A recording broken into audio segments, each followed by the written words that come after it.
Hi guys, another video. This time I'm just showing you my office and playroom. I've got the camera set up here and I've done a little video on my phone because I'm not going to move this camera, so I'll just move the phone around and I'll drop that in to into the video in a moment. But just to sort of let you know that this is the setup in the office rather than downstairs in the studio in the garage.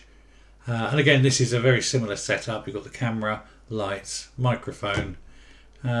Make sure when you do this, by the way, if you put the camera on manual focus, because autofocus, you tend to keep getting the picture and the image bouncing every time you move your head and the camera's trying to pull it in. So set the camera to manual focus, but then you must remember, if you're on manual focus, don't be pulling away and moving towards, because the camera, sometimes you'll drift in and out of focus. So you have to keep fairly set distance from it. But anyway, I hope when you appreciate my my little office, and I'm just now going to cut to the little phone for the shot around, and here it is. Welcome to my playroom. In here is all sort of components and tools. I've got an Arduino set, soldering iron, that sort of thing. Keep them all in the hobby box there. Then next to it is my scope, one of the best things you could ever own, and especially being an old CRT, they're like rocking all shit to try and get hold of now, honestly. Like hen's teeth, and getting a good one that works properly, worth its weight in gold.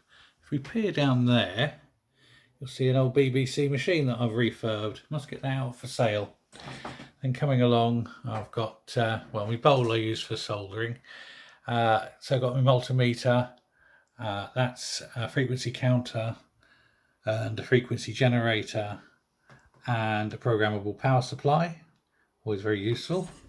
Obviously my lappy, remote keyboard, remote mouse, second monitor which I haven't turned on yet, and then the camera setup here, lights, other lights, 3 platefuls of spaghetti round the back, and the mic. And that is the gist of my playroom. You know, I've got an absolute pile over here, gun cabinet, safe, and what have you. Look at that pile of rubbish. I really must go through that.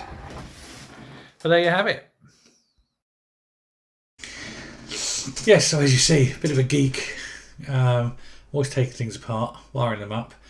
But yeah, I mean, seriously, the scope here, if you can ever get hold of a CRT scope, absolutely do. They are a joy. If anyone ever asks, I mean, I always say it's a microscope. It's a microscope into electronics, because you can just expand signals out. You can see where the rise, the fall, the voltage, the time, the signal, the shape of the signal. And if you're putting it on a chip or something, and most chip data sheets will come with outputs or expected output, sort of sine waves or output waves, so you can check on the scope to see that the output wave is as expected. So yeah, I mean, if you're doing any kind of electronics, you need a scope of some description. All the other stuff, that's just toys, but they're good fun. Anyway, I hope that's been of interest. Thanks for watching. Bye.